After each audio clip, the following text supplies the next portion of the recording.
chamber as well for giving us the opportunity to talk to everybody today. Welcome. Provided the list that was given to us by Mandi. We're in the same situation as a lot of other municipalities. At the moment, we've been doing our best to make sure that we post all the information that we're receiving from the Allegheny County, the state, the CDC. So we've obviously been making sure we put reputable information out on our website and our Facebook. And of course, everybody's been getting overwhelmed with a lot of information. So we just want to make sure that what people are receiving is the most up-to-date as possible. Thank you. And so are you doing township meetings or town halls that people can see online? So at the moment, what we've done so far, our April workshop and our public meeting was done via Zoom as well. And what we did was we posted the information on our website, on Facebook, we put it in the Post-Gazette, and we basically invited individuals that if they were interested in attending to reach out to the borough, and then they could be provided the information from there. It's just a way to try to do our best to control the meetings a little better since the Zoom format is new to the borough, to council. So we just want to make sure it was a smooth transition. But the meetings have gone well. And of course, just like a lot of other communities, we're focusing on just the information we need to at the moment. And as I'll go into a little later, there's obviously some things we've had to postpone looking forward to the next couple months. Great. And how is the borough functioning at this point? Limited staff or anything of that nature? So as of right now, the municipality has been closed as far as the borough building goes. We've closed it down to the public, but our administrative staff has still been here every day. Within the office, it's a small staff, so we're pretty far apart from one another as far as the social distancing is concerned. So that's been fine. We've been here to take any permits or any calls, emails. So we're doing our best to still keep up on that end. As far as our public works department goes, same thing. They've been able to get out there. And in a way, it's kind of been a positive thing because with things being slow, we've been able to catch up on a lot of things while the traffic isn't out there. So a lot of the things with repainting, a lot of the things with the roads. Also, as of right now, grass is growing, so we've been able to start working on the parks and the different areas.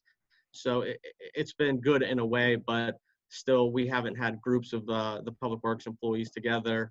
Everybody's been by themselves. So far that's been working well.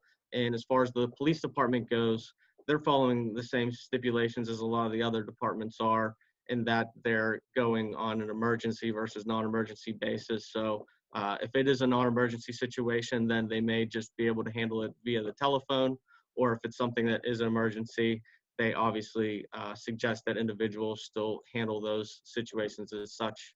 So they have been, handling things that way. And just like a lot of other places, things have kind of slowed down over the last couple of weeks. So that has been a benefit. And you talked a little bit about construction. Do you have any major projects that are going on that are still in the works or that have been put on hold? So typically this time of year is when we start bidding out our projects for the summer and for the fall. We do have a couple that have been postponed at the moment. One of those projects in particular is the Carnegie Broadway Street Sewer Separation Project. So Carnegie Borough received funding from Alkistan through the GROW grant program. And this is a $593,000 project, which we'll be receiving 85% of. And we have already awarded that project. However, the start date has been postponed at this moment. It was supposed to start next month, but we'll be meeting with the contractor to obviously see where our next date might be. But obviously we look forward to getting that started. Another project that we had was for Carnegie Park. We received funding a number of years ago for an overhaul of the park, and this would have been for a new park shelter. The DCNR grant funding that we got this shelter opportunity through is a 50% match, and this project is in excess of $100,000. So just in order to, preserve some fundings for what might actually be needed in the future, this is something that's going to be held off on, and we requested an extension from the DCNR, the Department of Conservation and Natural Resources. So we'll be working on pushing that back a year unless, we see how things are going a little bit better here midsummer, late summer.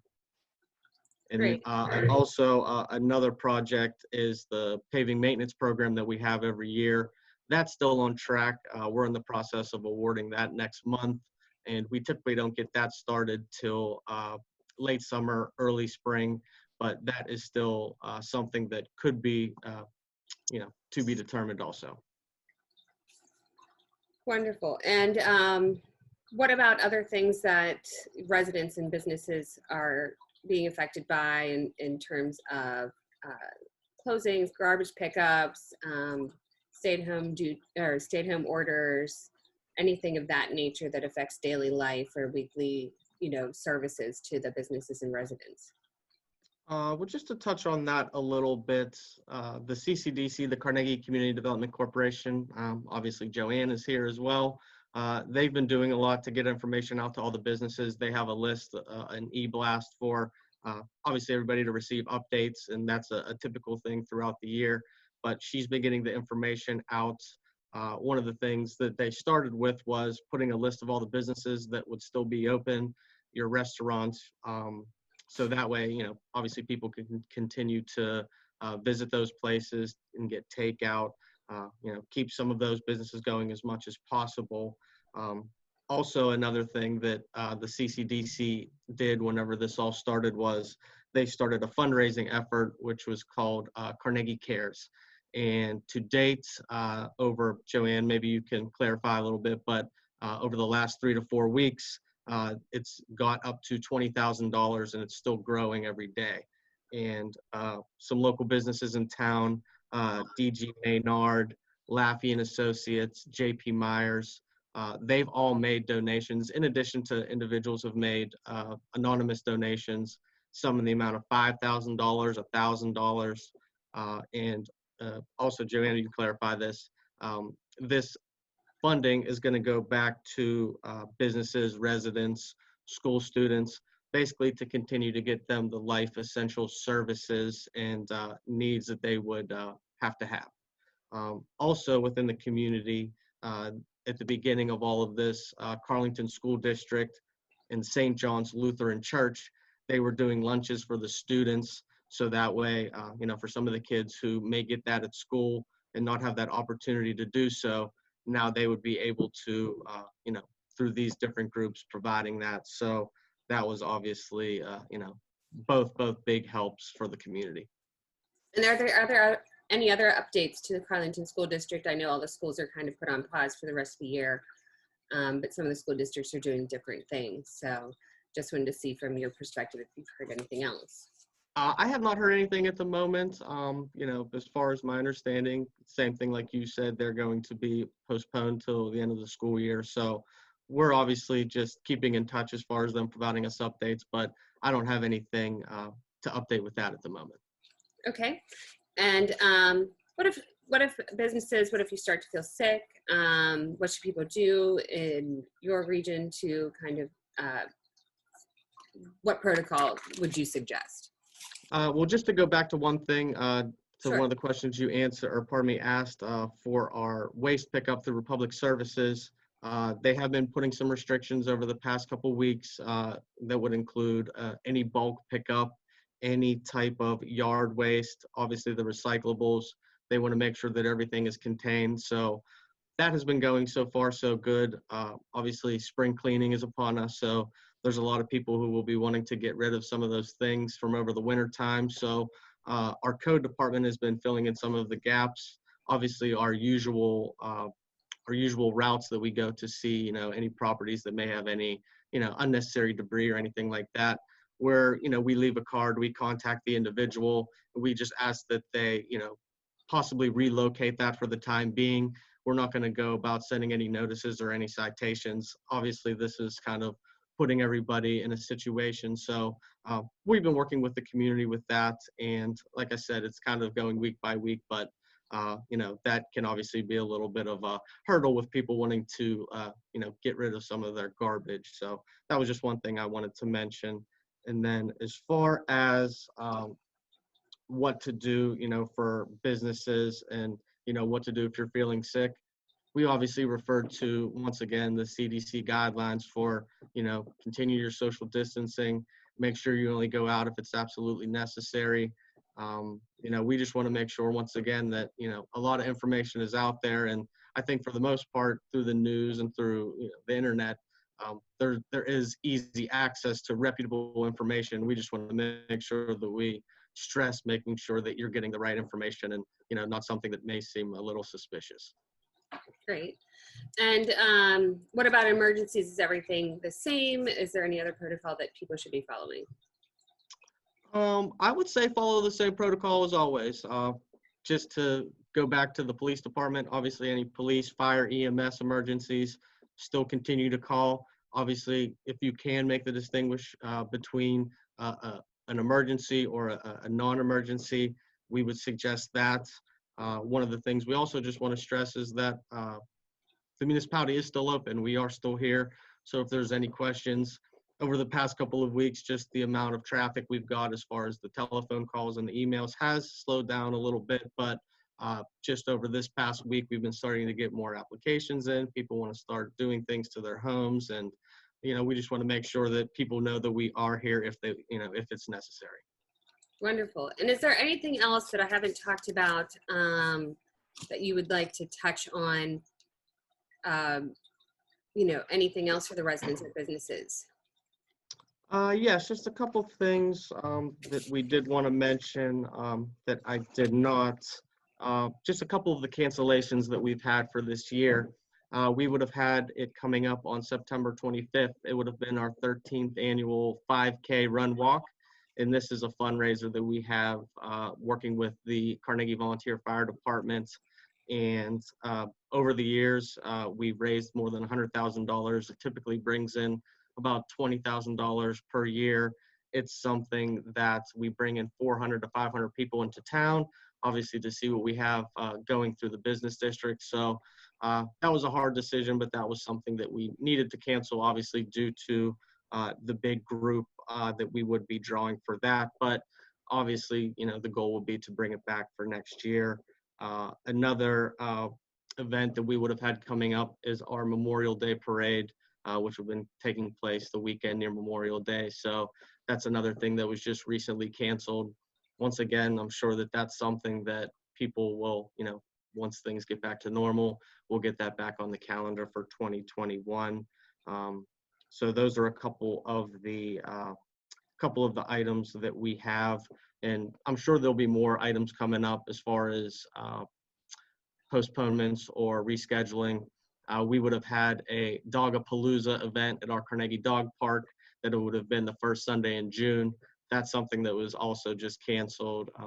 That's obviously something for the dog lovers. It gets people a chance to come and visit the park and just communicate with one another. So that's another one that's, is unfortunately canceled. And even coming up for Independence Day, we have ours on July 3rd. That will also be something that we will need to review and determine whether or not, we'll be able to do that. So that's something that will be coming up, I'm sure, in the upcoming months. Just to answer your question as far as, other things that are coming up. So at our meeting on Monday, the borough and the Community Development Corporation started to have a discussion on what we could do to start encouraging people to come back into town once all of the businesses get back open. One of the things that we've always done in the past was try to do a break on parking, whether it be for a couple weeks or for a month. So that's one of the items that we've brought up just to determine what the best amount of time would be, just in any way to kind of help get people back into town. And I'm sure that there will be other events that the CCDC will be doing to, get businesses advertising and putting their name continuously back out there. Another item that we would have been working on is we have a farmers market that we did. We started that last year. We had it every Sunday from noon to 3, and it was successful. It was our 3rd year, and over the years, we had to obviously work out a little bit to work out some of the kinks, but depending on what may happen with that, one of the things that we've been doing is we're going to be offering a virtual farmers market. So what that would be able to do is basically allow people who would have been vendors at the market to provide us with information to get out there, that individuals could reach out to them directly outside of us. So, we want to continue to promote that, and that's something that we'll have out on our website, carnegieborough.com, and of course on our Facebook page as well. Another thing that we've been working on while things are a little bit slow is the census information, which is one thing I'm sure a lot of communities are working to promote. If everybody does go to carnegieborough.com, we have a lot of information up there. We also have a video up there that has been posted and was put together by our administrative staff. And we want to just encourage people to put that, or pardon me, to make sure that they do fill out that information, because it is beneficial to every municipality to continue to get the funds that we all really need at the moment. And it's the video basically provides information on why people should do it and a little bit of the background on it, maybe take away some of the insecurities that people may have as far as any concern with filling it out. So that's something that's pretty new and we're excited about. So we hope that, it brings people in, and hopefully other communities could utilize it as an example also. Do you have the deadline for that? And I hate to catch you off guard. I honestly, with everything else, I do not at the moment. We just put that out. So either. I know that we had just put that out yesterday, so that will provide all the information that you would need. Just another item that, to add, to throw out there, we had talked about how the CCDC did a great job with the fundraising efforts. One of the businesses also in the community, Quantum Spirits, they moved their production over to doing hand sanitizer.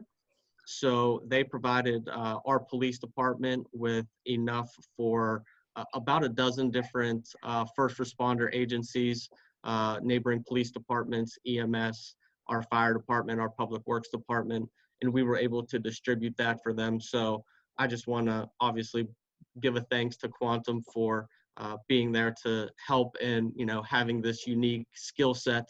They were able to obviously change their focus on what they typically do. So not only was that a benefit to the borough, but it was a benefit to a lot of the communities who are part of the chamber as well. That's great.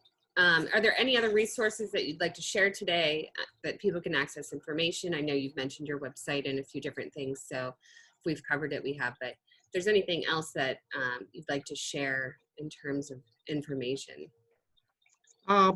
You had said it, Mandy. As far as our information goes for the borough specifically, I would suggest people contact carnegieborough.com. And one of the items that I forgot to mention, just as far as getting information, if you go to carnegieborough.com, we have a program, basically a reverse call system for any updates. Typically, it would be emergencies, but that's another outlet that we're able to provide information to the public. You can go on the website and sign up for that, or you can always call the municipality and we can help get you signed up as well. So just another way for people who may not have access to the internet, they could at least receive a telephone call, a text.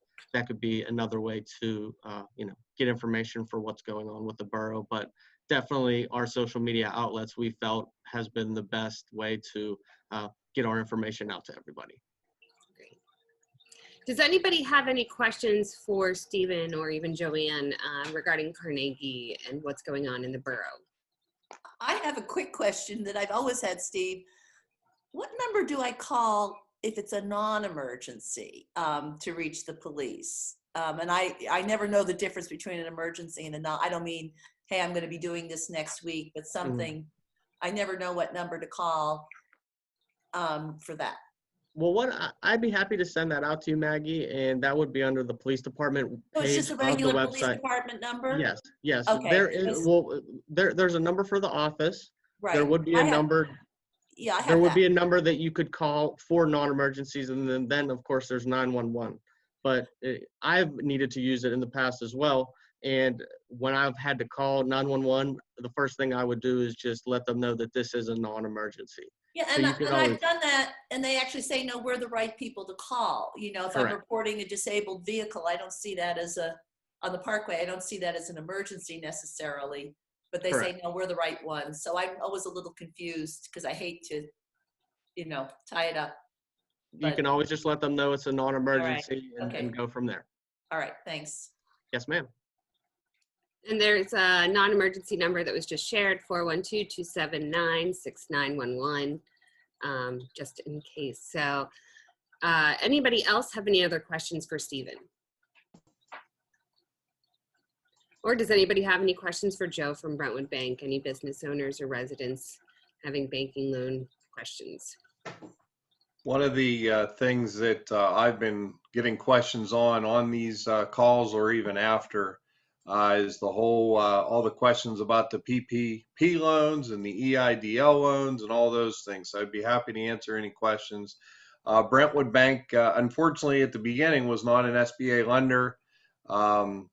But ever since this has started, we have gone through the process to apply to be able to be an SBA lender to help some of those businesses that have been running into roadblocks over the last 10 days when they're applying for the loan. So we're anticipating pretty soon being able to help our clients as well as business owners around the area with that.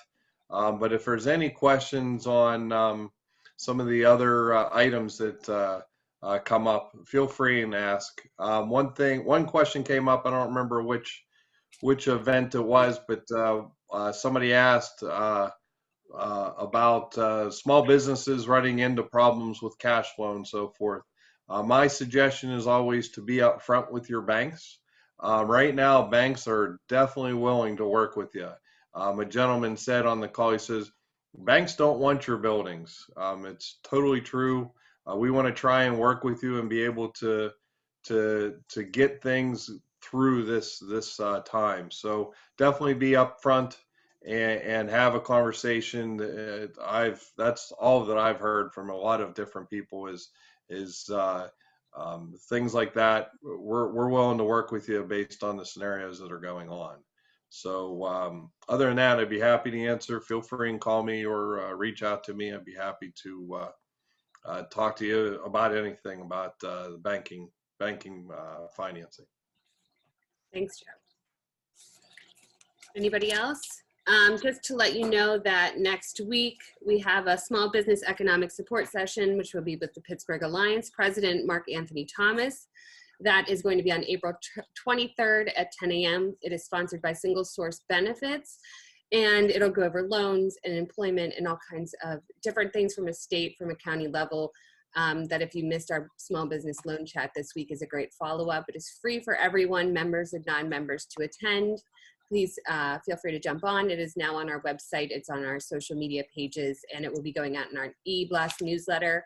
If you don't already subscribe to our newsletter, please go onto our website. There's a pop-up box as soon as you get on there. We have tons of information on loans and different webinars that are happening across the city and different things that can keep you updated, whether you're a business or a resident. And it's a great resource. We also have a COVID resource guide on our website that you can access that has all of the information from everything to food banks, as well as numbers to call if you have questions. So we're constantly updating that to keep you guys informed and keep you guys up to date on everything that's going on. We want to give a big thanks to Stephen Beuter today of Carnegie Borough. Great presentation, very thorough, and keeping us up to date on what's going on there. We hope to support you in any way that we can through the Chamber of Commerce. We want to thank Joe of Brentwood Bank again for coming in and giving us information and being a person that we can call on with questions about loans and keeping your businesses running. And thank you all for attending today. I hope to see you in one of our upcoming webinars. Anything that you think that you might want to hear more about, please feel free to send me an email at Mandi@Southwest Communities Chamber of Commerce. My cell phone number, which I'm giving out freely to everyone, is 412-737-3347. That's the best way to reach me. I have a 4-year-old and a 8-month-old, so please text or know that it's going to take me 2 to 5 days to call you back because there's never a good moment. So thank you, everybody, for attending today. If you have further questions, again, feel free to email me or reach out through the chamber. And I look forward to seeing you at the next webinar. Thank you very much, Mandy, and everyone else. Appreciate it. Thanks. Thank you, Everybody stay everyone. Thank you, safe out Steve. there. Thank you. All right. Bye, Be everyone. safe, everyone. Bye-bye. Thanks. Be safe.